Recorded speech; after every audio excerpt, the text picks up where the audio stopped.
Good morning. Hello.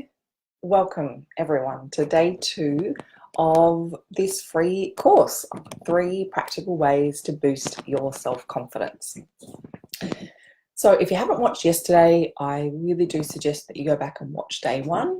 It forms the foundations of what we're working on, which is really about taking responsibility. So we want to make sure that how confident you feel about yourself and about life, about the ability that you've got to change things. We want to make sure that that sits firmly in your control, because the reality is that no one can get inside your body and choose what you focus on and what you put your time, energy and effort to. Good morning, Jody. So we want to just have that foundation. We want to have the foundation of really knowing, you know what, I can change this. I'm the one that's in the driver's seat of my own mind. And sometimes it might not feel like you're in the driver's seat of your own life, but there's an incredible amount of things that we can do to shift our own focus. And when we change our minds, we change our thoughts, which changes our actions. And by changing our actions, we can make a whole new future possible. So day 1 was all about taking responsibility, and taking responsibility by being right here in the now, because we can't create change in the past or in the future. So day 2, I really want to highlight that there are 2 different types of confidence, and they often get kind of intermingled and confused for each other. So for the sake of clarity, I think it's really important that we talk about those 2 different types of confidence. The first type is confidence in a particular thing. So yesterday I got you to actually go into something that you're confident in doing. It might be making a cup of coffee, something that you know how to do and you feel confident doing it. And it has an energy to it. So that type of confidence happens when you're doing something, thinking something, working on something, you're in a situation and you're confident, you know that you've got this.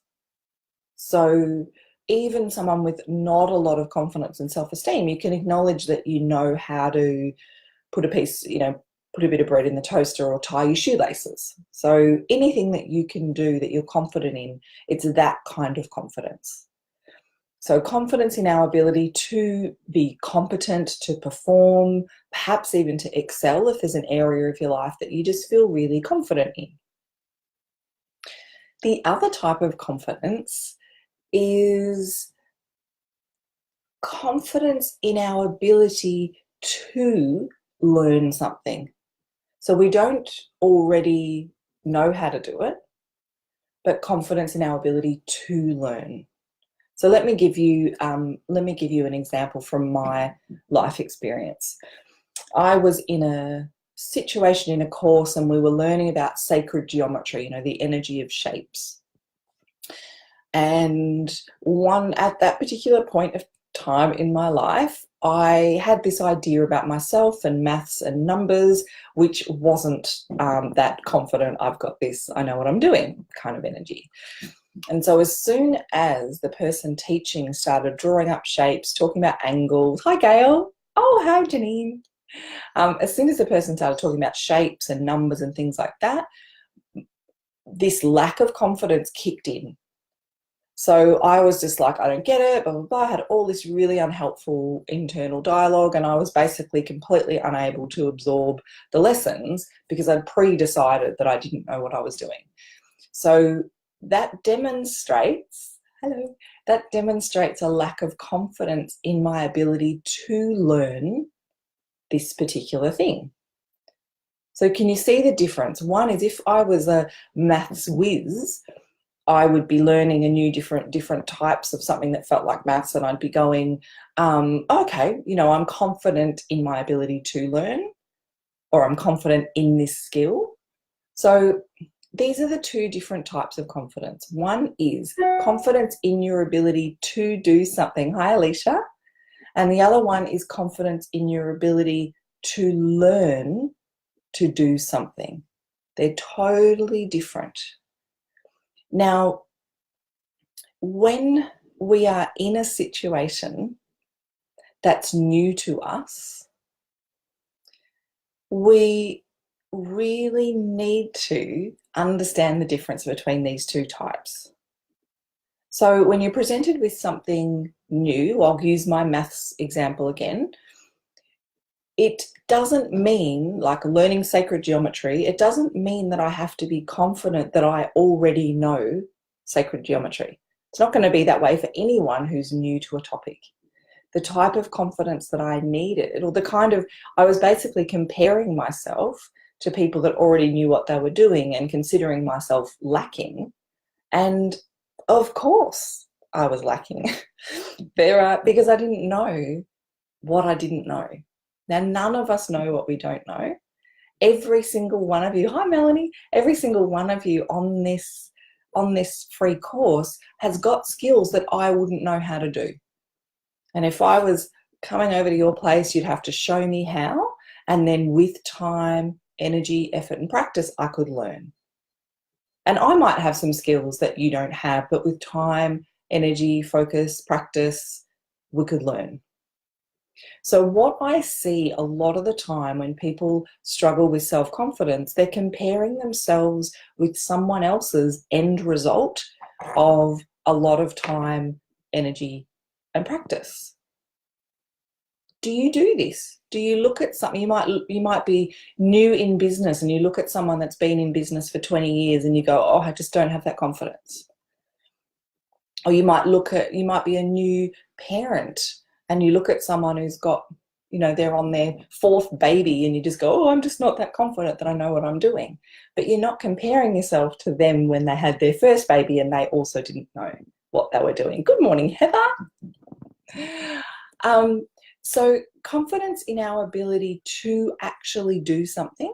So the confidence of I'm a good driver, I'm a really good friend, I'm a good listener, I make an excellent cup of coffee, I'm really great at putting outfits together. Whatever it is that you're confident in, you didn't just get born with that. It was the end result of lots of time, energy, repetition, practice, trial and correction, which is basically trial and error, but I get rid of the error word because failure is only possible if we set a time limit. So if we keep correcting and correcting, we get better and better and better at something.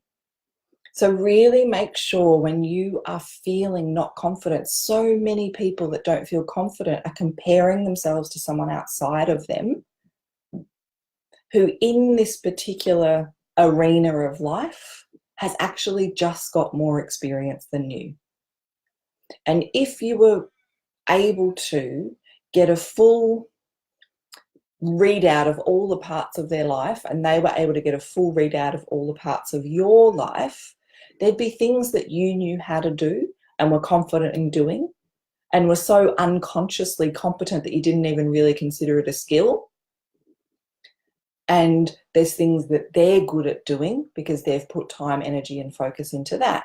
And so we can't come along and compare ourselves to someone with more experience and decide we're lacking. We can decide we're lacking in experience, but please don't ever take that difference in what you've focused and decide that you are somehow flawed, because that is not ever what is going on. People who are comfortable public speaking, I'm one of those people, I actually really like it. It was not how I felt the first time I got in front of an audience. My legs were like jelly, my knees were shaking, I felt like I was going to be sick, I didn't know if my voice was going to work. I had to work on it so much.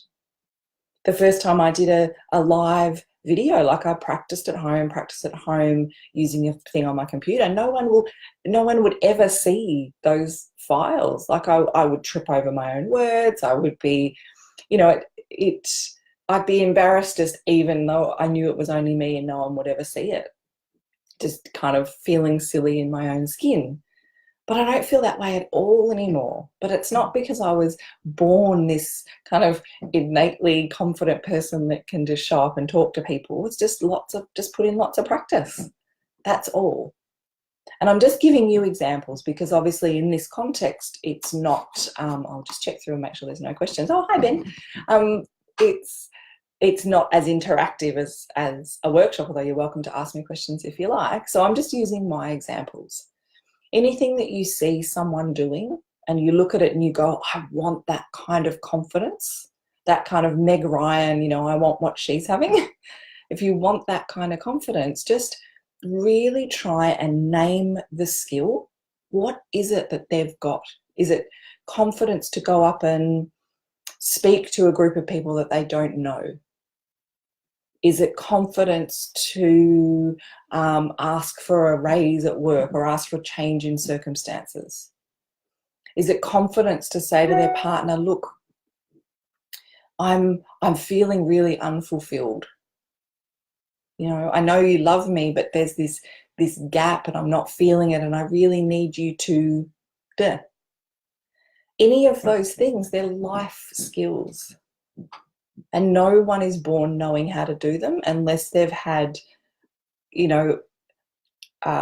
parents or someone, like they've grown up in an environment where everyone's doing it. I guess a family that made their kids do, a talk in front of the family, every time they got together or something, the kids would grow up with that kind of skill. But who knows whether they're going to even want that skill later on in their life. So, I mean, we can learn things, but you're never going to learn everything.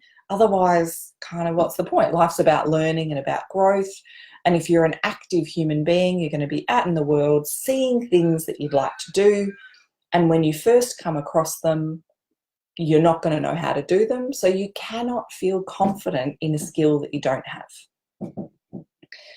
And I really want you to see the difference. So anything that you see, and feel free to put some comments in because it's obviously it's easier to talk to examples, but hopefully I'm doing a good job of it on my own. Anything that you see, try very hard to name the skill. What is it that they're able to do? Express themselves, whatever it is that you feel is their confidence embodied that you would like. Name the skill, and then you've got a goal. Okay, I currently don't know how to be comfortable speaking in public. How can I learn? It puts us back into cause that I was talking about yesterday, where when we're at the effect of a situation, we're totally powerless. Someone else has got the reins of our cart. Someone else is driving the car. We want to come back into, okay, well, right this moment, I've got a mind, I've got a body, I've got some energy. I've got this thing that I've identified that I'd really like to be able to do. What's the gap between me now and that thing that I want to do? How can I plot that path forward? So if whatever the skill is, there are ways of learning it. There is someone that can teach you. There is YouTube clips on it. There are people like me who my job is to coach people into this profound self-acceptance that gives them the fuel to take those steps. It's the other kind of confidence we're going to talk about in a second, but just plot the path. You can do it on your own, or you can shortcut the process, can shortcut the time and energy and things that you need by hiring someone to help you. Similar to, if you look at a confident tennis player and you want that, well, hire a tennis coach and they're going to help you develop those skills faster and sooner. So I hope that helps you understand that second type of confidence. Just make sure you're not comparing yourself to someone that has got a whole lot more experience than you and deciding that you are somehow flawed. You're not flawed. You've just spent your life experience prioritizing other parts of your life. And those other parts of your life, you'd probably have things to teach that person if they were wanting to learn what you have spent your time focusing on. So that's that type of confidence in your ability to do something. The other type of confidence, because this whole lesson is about there's two types of confidence, is that inner state of being where you trust in your ability to learn something. So someone that has this type of confidence feels more comfortable saying yes to things they don't know how to do. They feel more comfortable going through what a toddler goes through that doesn't know how to walk but's on a mission to learn. And there comes a point in childhood or early adulthood where all of a sudden we tend to get self-conscious and we don't want to do trial and correction anymore. We don't want to try things where we might fall over or look silly or be embarrassed or something like that. Let me just have a sip. It's a cup of coffee time. And that's where we start to really shatter our innate ability to be confident in our knowing that we can learn. As a baby, we're born with this blank canvas and we see people around us and we're really programmed to emulate the things that they can do.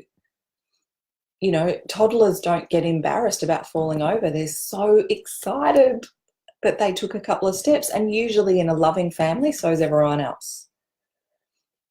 And so you were born with an ability to see a skill and practice through trial and correction until you get there. You have that skill already. What happens is that there's a whole lot of mental noise and life clutter gets in the way, and it literally keeps amazing, beautiful, talented people stuck behind this wall of, I'm not confident. And it's not actually true. You were born with the confidence that it takes, the innate propulsion to learn and grow and develop, but just a whole lot of crap that isn't you got in the way. So that innate ability to learn, I want you to just think about that for a moment.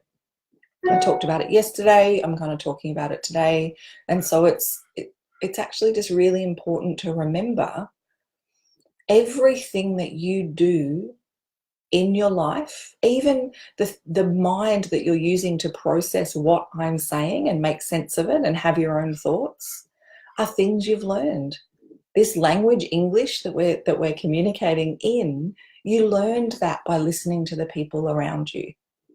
You have an innate ability to learn and to grow and to absorb knowledge and to make it yours and to enter a process of trial and correction. You have that. So what I'm saying is you do have at the core of yourself this type of confidence in your ability to learn. It's just between birth and now, some stuff has got in the way. And it's such an amazingly freeing process. It's something that, honestly, if I really tapped in, I would have happy tears talking about what it's like for me as in my role as a transformational life coach to help people clear off this clutter and start to actually see the truth of them. It's like being at a birth. If you've ever been at a birth where you weren't the one that was actually birthing, it's happy tears, it's heart open, it's amazing. And I feel that way when people really start to step into their truth and realize that they actually were born with this innate ability to learn. And all that other noise is feedback that came from other people, stuff they've absorbed that was never theirs. And the radio stations we were talking about yesterday, that if you're listening to, I can't do that FM, I'm too old, it's too late, I can't do that, I'm not as good as them, I'm too scared, I'll do it tomorrow, any of those kinds of tracks on your internal radio station, you'll never give yourself of trial and correction and trial and correction and trial and correction. And that's the only way to land in the kind of confidence that you're probably craving, which is the confidence of just being able to go, I've got this, I know what I'm doing, and to have it look and feel natural. So how do we develop this innate, well, it's developed, it's already in there, but how do we connect with this part of us that knows that we know how to learn? So step one is listening to something like this and really tapping in and remembering all through today that everything you do, you learned how to do. And that means whatever skill you identified before, that thing that you look at and you want to be able to do, it means you are also capable of learning that. So in your internal radio stations, it's about really going, okay, getting clear about what it is that you want to learn. So I'll reference some of the things I said before. I'm a good radio station track to be playing would be something like, I'm in the process of learning how to express myself more authentically. I'm in the process of learning. It doesn't mean I can yet, but I'm in the process of learning. Just like when you were younger, if you currently drive a car, you were at one point in the process of learning how to drive a car. And it might not have been graceful, but you got there. So really name the skill that you want to have and let yourself know you're in the process of learning that.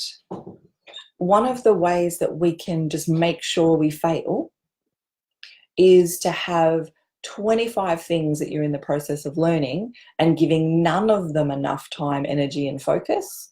So it's a bit like trying to clean the house and you pick up one bit of clothes and then you do that corner of the window and you do this and you do that and you do this, and you can be busy all day and the house pretty much looks no different. Personal development is the same. Anything that you want to learn, it needs to become a priority, and it also needs really to learn quickly and efficiently. It needs some daily focus. Just like learning a language, like I was talking about yesterday. So name the skill that you want. Perhaps it's about expressing yourself. Perhaps it's about being more honest in your relationships. Perhaps it's you want to feel more confident financially. Maybe you want to feel more confident sexually. Maybe you want to feel more confident speaking to other people.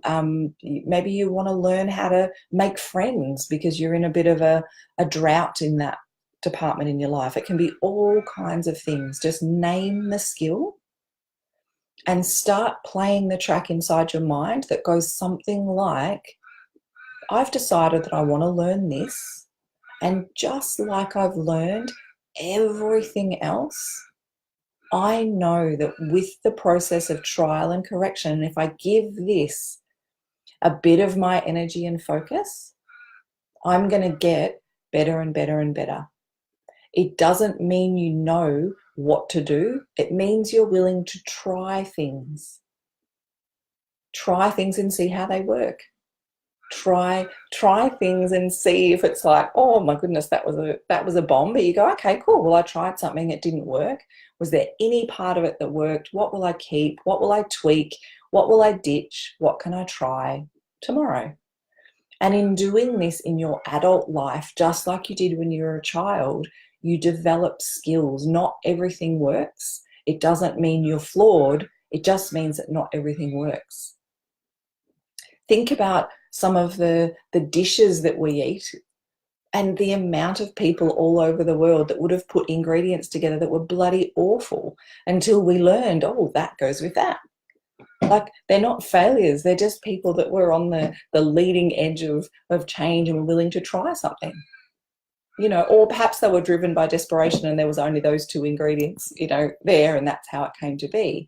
So it's okay if you're desperately lacking self-confidence. It doesn't stop you from starting. You can have absolutely zero self-esteem, none, and be surrounded by people that don't honor you and have set up your life in a way that just keeps feeding that lack of confidence and self-worth, and still choose right now, okay, becoming more self-confident is now my goal, and I'm going to start taking action to learn what to do. You don't need anything other than the equipment that you need to listen and make sense of what I'm saying. You've got everything you need. And if you've got the mental skill to be able to criticize yourself, you also have all the equipment that you need to encourage yourself. And you know what? It doesn't matter how long it takes. as long as you're getting there. So the options are staying where you are, which you're not, enjoying enough really to want to stay where you are in this particular part of your life where you're lacking confidence, or name the goal and start taking action towards where you want to be. If you don't know what action to take, you can find someone who's already got the skill and ask them what they did, how they learned, can they talk to you about it?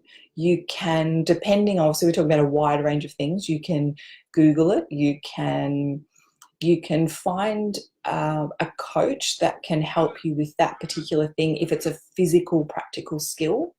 Or you can work with someone like me whose job is really profound self-acceptance and landing in the truth of who you really are. Because tomorrow we're going to be talking about what really gets in the way of confidence, and that's kind of when you're trying to be something that you're not. But that's a whole nother lesson. So really stepping into the truth of, of who you are. You can learn all kinds of things. There's amazing books on the market. There's things to try. There's meditations to try. There's workshops you can do. There's all kinds of things that you can do. But we don't take that action until we step into the truth that I'm encouraging you wholeheartedly to step into. And that truth is that you have everything you need to set an intention and take action and learn your way there. Because if you can step into your confidence in your ability to learn how to do something, you've pretty much got everything you need. All that's then in the way is harnessing some of that mental energy that you used to use to criticize yourself and repurposing that for focusing on learning. I'm not even saying you have to quit. Just kind of divide up some of that time that used to go into negative dialogue and noticing what you don't do well, and start noticing what you do well, and use that fuel and energy for the goal that you want to set. So that's pretty much what I want to talk about today. Where there are two types of confidence. Please don't get them confused, because you're robbing yourself of the experience of truly knowing that you have everything that you need and taking the action that you need to take to get where you want to go. And I want to finish today with really just the reminder that we are all works in progress. All of us. Even the people that you look at and that have got this particular skill or way of being, they potentially didn't used to have that skill, or they've got that skill, but they've also got probably goals and dreams that they're working towards. So when you've arrived at the kind of gentle, peaceful, but energizing self-confidence that I so want to support you to have, you'll then have another goal. So it's not about arriving, it's just about the journey and knowing that you're worth it, that life is so much more enjoyable for you and, you know what, even the people around you, when you can step into your authentic truth and start feeling confident about who you are. And if you need any extra help about that, I've been, last night and this morning, I've put together a four-week really interactive small group program that I'll talk to you about at the end of tomorrow, where I can really dive in and get on Team You and really help you with this stuff. In this kind of format, it's introducing you to concepts and ideas, and there is no substitute for having someone jump in and really help you, with your thoughts, with your circumstances, with what's in your way. So for some of you, this will be enough. It's like, oh, the lightning bolt is on. Yes, I'm going to name my goal. I know I've achieved a whole lot of goals before in childhood, adolescence, and adulthood, and I'm on my way. And for some of you, might need something a little bit extra, and I am happy to help you on your journey, because everyone deserves to feel that kind of confidence in their ability to guide their life and to really be who they are and accept that. So that is it for today. There's two types of confidence. Now you understand what they both are. Please spend some time appreciating the things that you are confident doing, because that's just the fuel to help you with that goal that you're going to set and the thing that's going to be the next part of your life that you're confident with. Thank you so much for all of you that joined me live. It's so fun to have, it's like a little party in my office. Like I said yesterday, having you here, it just makes my heart smile. You are, those of you that are watching the recording and you guys that are on here live too, you're more than welcome to just tag me in a comment if you've got a particular question, or you think, oh, I just hope that you cover this tomorrow, or could you please, you know, talk to this or something like that. If you've got questions, just, this is an interactive group and I'm here to share this excess energy I've got at the moment because I'm so inspired. So the more you ask of me, the more I can tailor what I'm delivering. So I very much look forward to seeing you tomorrow morning for day 3, and have a wonderful day. All right, thank you. Mwah.